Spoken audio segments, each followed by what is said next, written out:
खबर जरा इंटरेस्टिंग है, दिल थाम करके सुनिए। मुल्क में गधों की तादाद में 1 लाख का इजाफा। इक्तसादी सर्वे के मुताबिक साल 2019-20 में 55 लाख गधे थे, जबकि रवा माली साल के दौरान ये तादाद 56 लाख तक पहुंच गई है। इसी हवाले से मजीद जानते हैं हमारे नुमाइंदे मुदस्सिर अली राना से। मुदस्सिर, बताइएगा, गुज़िश्ता 5 साल में ऊंट की नस्ल में इजाफा ना हो सका, गधों की तादाद में इजाफे की कोई खास वजह?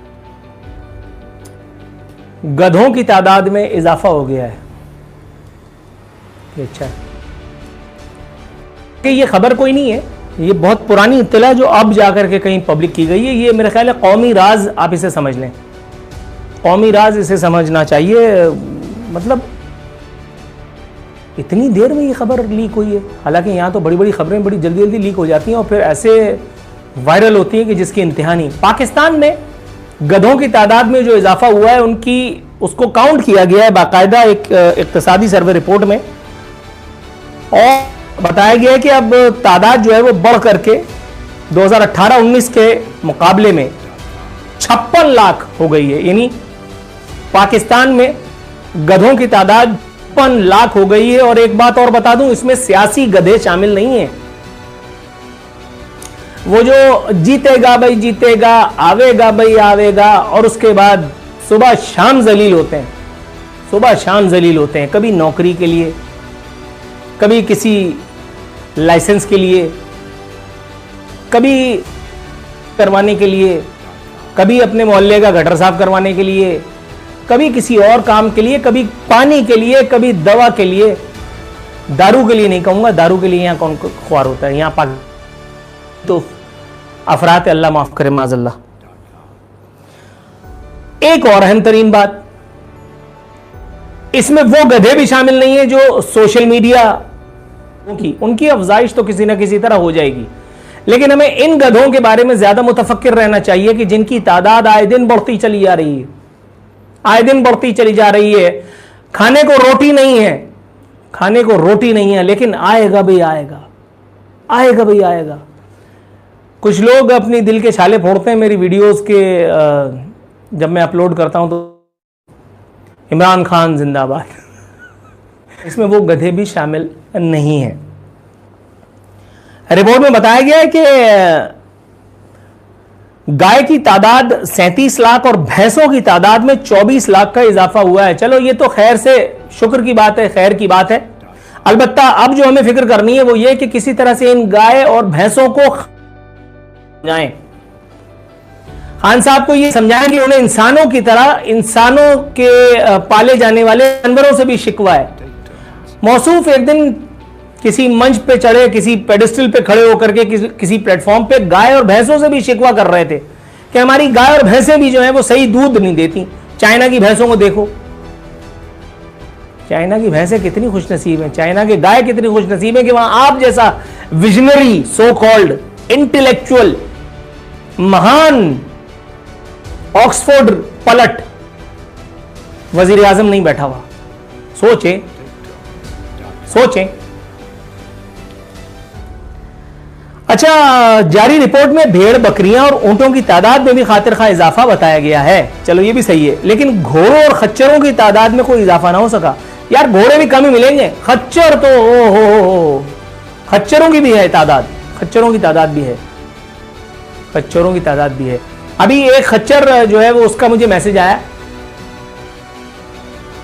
अगले पिछलों को उनके अगले पिछले थे, उनके बारे में कुछ बातें मुझे कुछ सरकारी किस्म की, उसने मुझे बताया कि मैं सियासी लोगों की तौहीन का मुर्तकिब हो रहा हूं, मुझे फलाना फलाना फलाना। इस तरह के खच्चर भी आपको देखने के लिए मिलेंगे। अच्छा, इन खच्चरों को आपने सीरियस नहीं लेना, पहली बात तो ये, इन खच्चरों को आपने सीरियस नहीं लेना क्योंकि इनके घर वाले इनको सीरियस नहीं लेते। ये बेचारे धरती का वो बोझ हैं जो 250-250 रुपए में अपनी जमीर का सौदा करके सुबह से शाम करते हैं, पसीना यहां से लेकर के और यहां तक ले जाते हैं, और खून तो इनका न जाने कहां से और कितना निकलता है, अल्लाह की पनाह उस जिक्र में। साल 2015 में जब ये खबरें आई कि गधों का गोश्त मार्केट में फरोख्त की खालें चीन भेज दी जाती हैं, तो उस वक्त से गधों और उनकी खालों से बनी मसनूआत पर पाबंदी आयद है।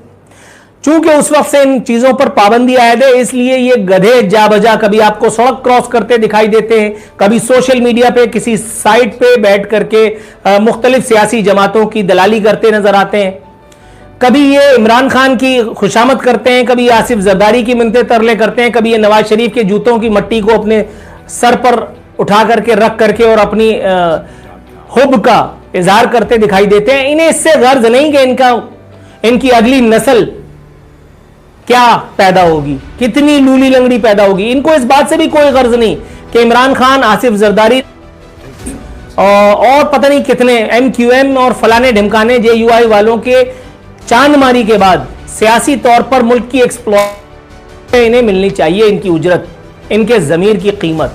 वो मिल गई तो सब अच्छा है। और आखिरी इंतहाई अहम बात, यहां यह बात भी काबिल जिक्र है कि पड़ोसी मुल्क चीन पाकिस्तान से एक्सपोर्ट करने में दिलचस्पी रखता है, क्योंकि वहां उनकी मांग बहुत ज्यादा है। मैं समझता हूं उसके बाद एक और जो है वो दर खुल जाता है हमारे यहां तरक्की का, कि जितने गैर जरूरी गधे हमारे यहां हैं, जैसे अब कुछ हमारे सेशन में भी आए हैं, एक कोई है मौसूफ लाइव विद फारूकी करके अभी आया है,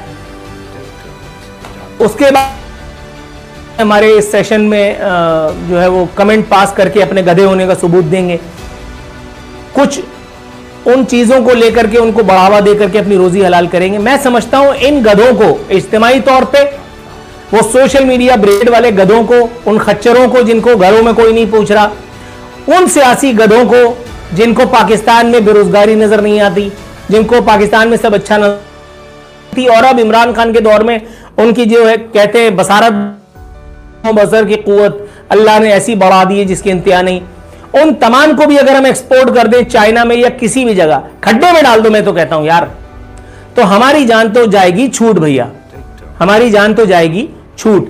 मेरा ख्याल है कि पाकिस्तान में गधों के फरोग के हवाले से पाकिस्तान तहरीक इंसाफ के चुनतखब वजीर आजम, सो कॉल्ड इनकलाबी हजरत इमरान खान तब्दीली वाले का रोल और ये अहद हमेशा याद रखा जाएगा। इंसानों से तो ऐसी तवक्को रखना मेरा ख्याल है अबस है।